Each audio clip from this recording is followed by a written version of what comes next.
की भावना, महिला को सम्मान देने का जो तरीका अपनाया गया है, इससे महिलाएं काफी प्रभावित है और ये योजना चलनी चाहिए। ये योजना लगातार चलनी चाहिए। उनका किया हुआ प्रॉमिस, किसानों को किया हुआ प्रॉमिस कि 3200 रुपया में धान उठाव होगा, अभी सभी केंद्रों का उद्घाटन माननीय लोग कर रहे हैं।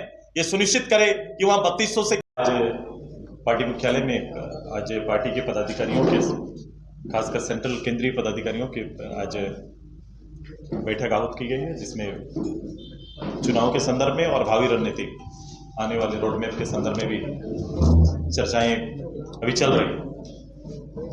हम सभी लोगों ने अलग अलग रूप से पार्टी के सभी इकाइयों के साथ अलग अलग बैठक करके उनका फीडबैक सिलेक्शन को लेकर या फिर आने वाले समय को लेकर पार्टी के लिए एक फीडबैक उनसे हम लेने का काम चल रहा है पार्टी के अंदर में। पहले हम लोग ने संसदीय बोर्ड का, प्रत्याशियों का और फिर वरीय पदाधिकारियों का, फिर हम नीचे भी जाएंगे। नीचे के जिस क्षेत्रों में हम लोग चुनाव लड़े वहाँ के नीचे के पदाधिकारियों का भी फीडबैक आना जरूरी है, क्योंकि उससे क्या होता है कि फर्दर प्लान बनाने में बहुत आसानी होती है। हमने तय किया है, पिछले बार भी मैंने कहा था कि हमने तय किया है कि ये कुछ महीना सरकार के लिए और सरकार को नीति बनाने का, सरकार को इस राज्य के परिप्रेक्ष्य में लिए हुए 5-6 जो उनके हिडन एजेंडा जिनको वो कहते आए, उनके लिए थोड़ा समय हम लोग निश्चित रूप से देंगे। लेकिन ये निश्चित है कि हम राज्य और राज्य के लोगों के हित में हम हर समय खड़े रहेंगे। ये निश्चित है कि विधानसभा के अंदर और विधानसभा का समय, जितना समय विधानसभा का इस राज्य के परिप्रेक्ष्य में चर्चाओं पर होना चाहिए, मैं लगातार 20-25 साल से प्रत्यक्ष अप्रत्यक्ष रूप से इसको मैं देख भी रहा हूँ। हमेशा सरकारी पक्ष हावी रहता है और कभी भी हेल्दी जो एक डिस्कशन का मंच बनना चाहिए वो हो नहीं पाता है। कभी कभी कार्यमंत्रणा समिति के विषयों को भी अपने अनुरूप बहुत है, चूंकि हर जगह के लिए बहुमत चाहिए, तो ये बन नहीं पाता है। तो हम इसके ऊपर भी हम काफी मंथन करेंगे, हम प्लान करेंगे और मेरा पूरा और मेरी पार्टी का अभी फर्दर प्लान, जो भी आगे का प्लान हमारा बन रहा है, उसमें हम पब्लिक के बीच में खड़ा होकर वो सारे इश्यूज, जिस इश्यूज के साथ लोगों को गोलबंद करने या में सफल हुई जो सरकार, जो गठबंधन की सरकार है, गठबंधन की सरकार के दलीय नीतियों को और नियत को हम जानते हैं। बावजूद इसके मैंने कहा कि वोट का ध्रुवीकरण, जातीय ध्रुवीकरण, ये कहीं ना कहीं वोट को प्रभाव किया। डेवलपमेंट का विषय पीछे छूट गया, राज्य के विकास, राज्य की तरक्की कहीं ना कहीं पीछे छूट गया है।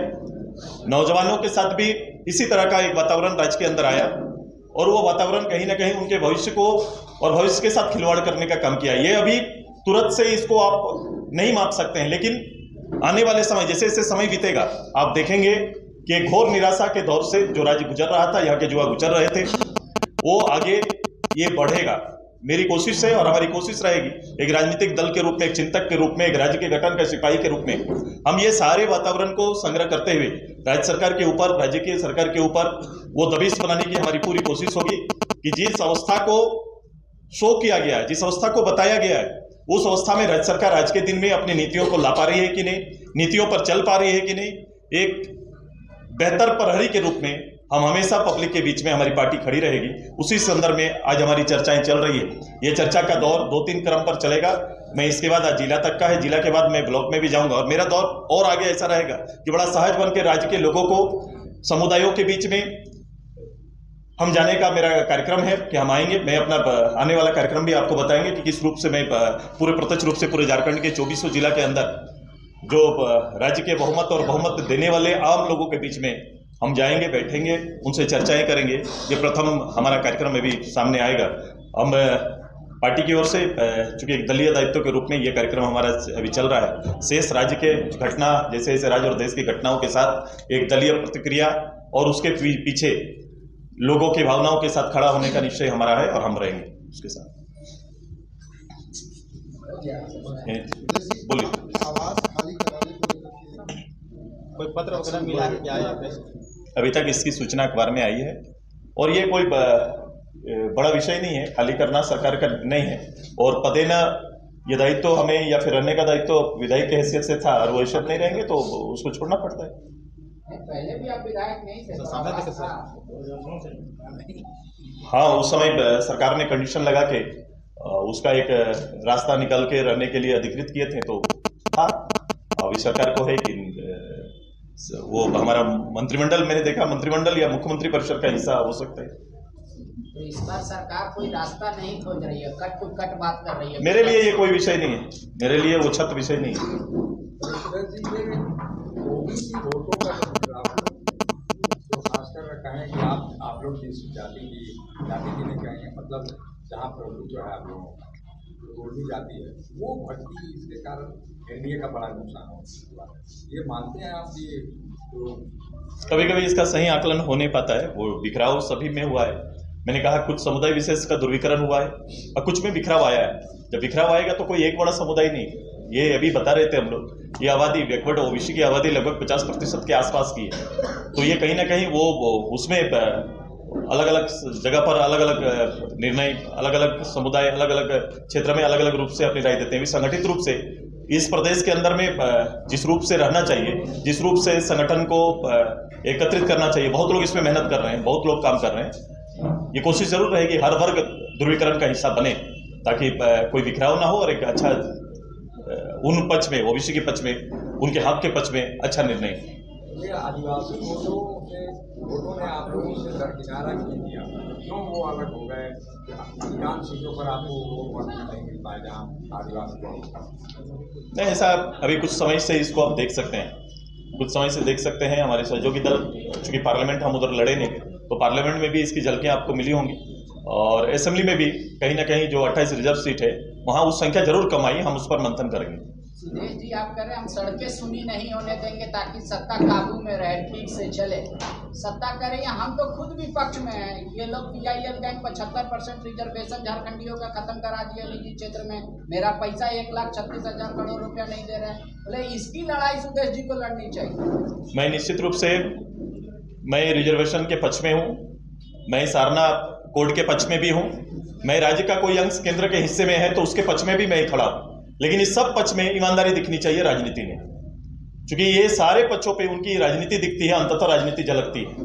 मैंने कहा कि अगर जातीय जनगणना करने का विषय है, जातीय जनगणना करने का सब्जेक्ट अगर था जिसकी बात उसके केंद्रीय नेता आकर यहाँ पर सभाओं में दोहरा कर जाते हैं, तो निश्चित रूप से उनको कहना चाहिए था कि अपने राज्य को आदेश देना चाहिए था। चूंकि प्रत्यक्ष रूप से 5 साल पूरा ये उन्हीं की सरकार रही, इंडिया गठबंधन की सरकार रही, लेकिन इसको लेकर कभी भी आगे नहीं बढ़े। केवल एक बयान और एक कमेटी तक ही ये रह गई, आज तक ये आगे नहीं बढ़ पाया।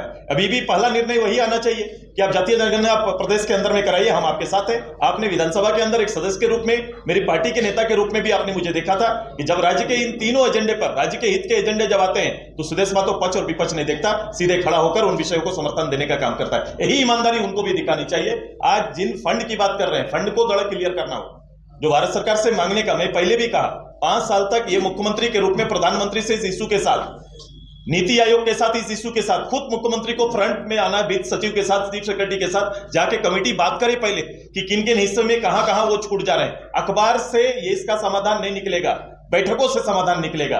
और राजहित का अगर कोई पैसा सेंट्रल में है तो उसको मांग के लेके आए। वो तो अभी लोग को दोषी मान रहे हैं। अभी जैसे ये 75% निजी क्षेत्र में आरक्षण था झारखंडियों का, वो कह रहे हैं वो भी खत्म हो गया। आप लोग तो सरकार को चलने नहीं दे रहे हैं। आप बोलो अर्बन एरिया में, अर्बन एरिया का रिजर्वेशन किसने खत्म किया? अर्बन चुनाव क्यों नहीं हो पाया अभी तक? अर्बन चुनाव क्यों नहीं हो पाया? क्यों उसके आरक्षण को समाप्त किया गया? पंचायत के आरक्षण को किसने समाप्त किया? पंचायत में जहां पर ओबीसी के लिए भी आरक्षण तय था, 10,000 लोग ओबीसी कोटे से जो चुन के आते हैं, उनका आरक्षण किसने खत्म किया? और कुछ तो लेकर आपका क्या रुख है? हम लोग प्रथम दिन से रुके, प्रथम दिन से अगर कोई गड़बड़ी हुई है तो उसके ऊपर तुरंत से कार्रवाई करनी चाहिए। सरकार, मैंने कहा था, आदरणीय चंपई सोरेन जी मुख्यमंत्री बने थे, याद होगा मेरा पहला स्पीच, मैंने कहा कि आप बने हैं तो संभावनाएं दिख रही है, और उन्होंने इसी बात का जवाब दिया था कि मैं आया हूं, जवाब दूंगा। याद होगा कर्मचारी चयन आयोग में पिछली बार भी जो एग्जाम कैंसिल हुआ था, कैंसिल होने में चेयरमैन रिजाइन किए, कुछ लोगों की गिरफ्तारी हुई, लेकिन उसके बाद भी आज क्या हुआ है, आज कहां तक गए हम, इसकी जानकारी किसी को नहीं। गिरफ्तारी के बाद लोगों को चिन्हित करके सरकार आगे बढ़ पाई है क्या? कुछ की है उसमें तो सरकार को बताना चाहिए। सर, मैया योजना का डेट जो है बढ़ रहा है लगातार। मैं तो मैया योजना पर मैं सरकार के साथ खड़ा हूं। इस राज्य की भावना, महिला को सम्मान देने का जो तरीका अपनाया गया है, इससे महिलाएं काफी प्रभावित है और ये योजना चलनी चाहिए, ये योजना लगातार चलनी चाहिए। उनका किया हुआ प्रॉमिस, किसानों को किया हुआ प्रॉमिस, कि 3200 रुपया में धान उठाव होगा। अभी सभी केंद्रों का उद्घाटन माननीय लोग कर रहे हैं। ये सुनिश्चित करें कि वहां 3200 से किसानों को धान का रेट मिलना चाहिए, ये सुनिश्चित होना चाहिए उनको, नहीं तो फिर वो हकमारी होगा। क्योंकि ये शब्द सरकार का है, ये किसानों का हकमारी ना हो जाए, ये सुनिश्चित करने का काम करें।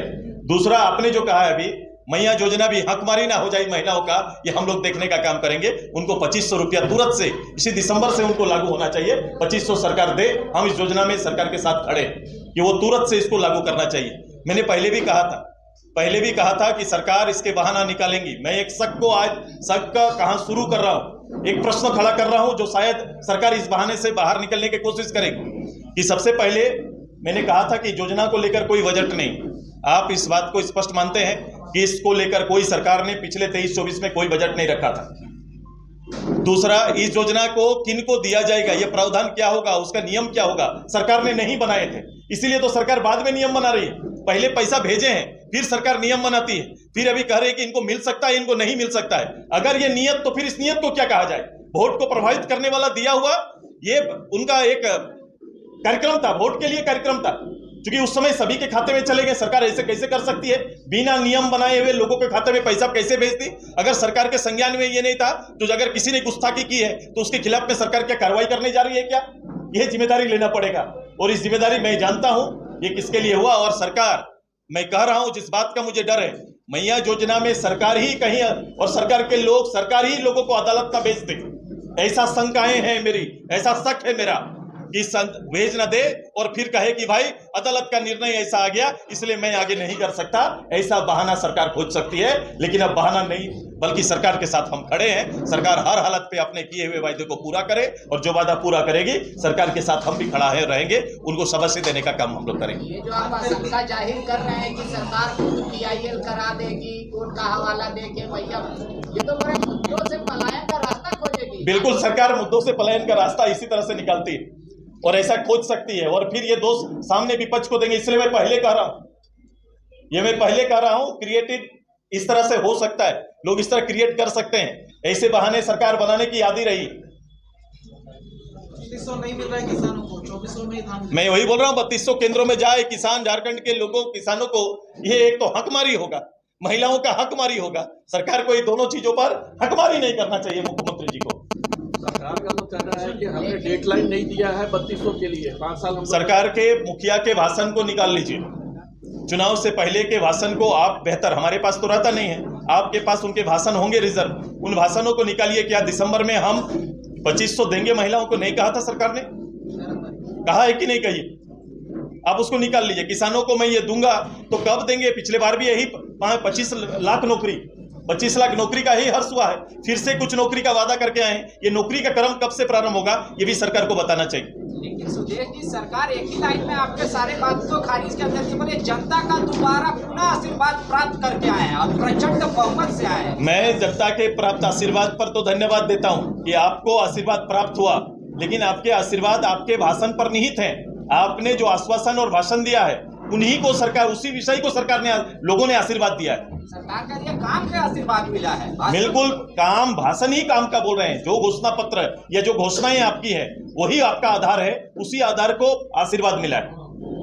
और आप जैसे ये बहुत बड़ा सवाल किया कि सरकार खुद PIL कराएगी, मैया योजना को बंद कराएगी, शंका है मेरा, ये डर है मेरा। तो ये 75% किसने खारिज करवाया? ये मेरा डर है, किसी ने खारिज नहीं करा। मैं कह रहा हूं, मैंने 3 उदाहरण उनके दिए हैं।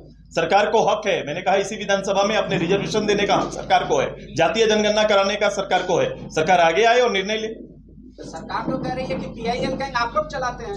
मैं कह रहा हूं, फिर ये जुबानी जंग ना हो जाए, अखबारी लड़ाई ना हो जाए, टीवी का बहस ना बन के रह जाए। जनता के लिए जो विषय चुना गया है, जिस विषय को रखा गया है, जिस विषय पर बहुमत लिया गया है, वो विषय जनता तक पहुंचनी चाहिए।